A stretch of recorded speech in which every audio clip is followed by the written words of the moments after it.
नमस्कार सबैजनामा। अब धेरै पछि तपाईँहरूको मैले भिडियो चाहिँ धेरै पछि ल्याएको छु। यो रिपेयरिङवाला भिडियो चाहिँ मैले ल्याएको थिएन बिचमा। मैले फेरि धेरै दिन पछिहरू चाहिँ भिडियो हालेको छु यो इन्जिनको चाहिँ। यो चाहिँ हाम्रो युनिकर्न हो हैन। यसले चाहिँ धुवा चाहिँ एकदमै फालिरहेको थियो, सेतो धुवा। अनि मोबिल घटाइरहेको थियो गाडीले।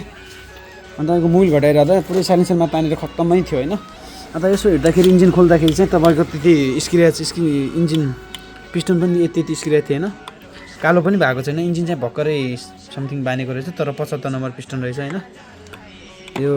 तर चाहिँ इन्जिन नघिसिँदाखेरि पनि यो धुवा फालिरहेको थियो। यो चाहिँ तपाईँको हेडको समस्या थियो हैन।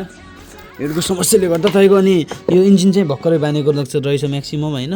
अनि यो जो यहाँनिरको दुईवटा नट हुन्छ हैन, स्टेयरको हेडको दुईवटा 10 नम्बरको नट, यी नटहरू पनि ढिला थियो हैन इन्जिनको। अनि अर्को कुरा, मैले यो हाफ इन्जिन बनाए पनि हुन्थ्यो, तर चाहिँ मैले यो स्पकेटको सापर चाहिँ बिल्डिङ हानेको रहेछ।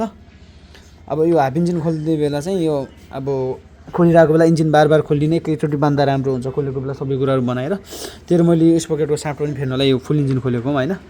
अब चाहिँ यसो यो गियर बक्सको यो काउन्टर साफ्ट, स्पकेट साफ्ट चाहिँ चेन्ज हुनेवाला छ। र अर्को कुरा, यो सबै रिपेयरिङ भएर आउँछ यो गाडी चाहिँ हैन।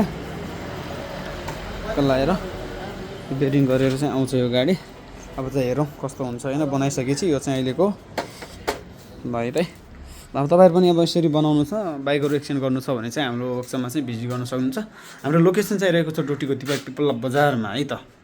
हस्, धन्यवाद भिडियो साथ दिनु सबै महान व्यक्तिहरूमा।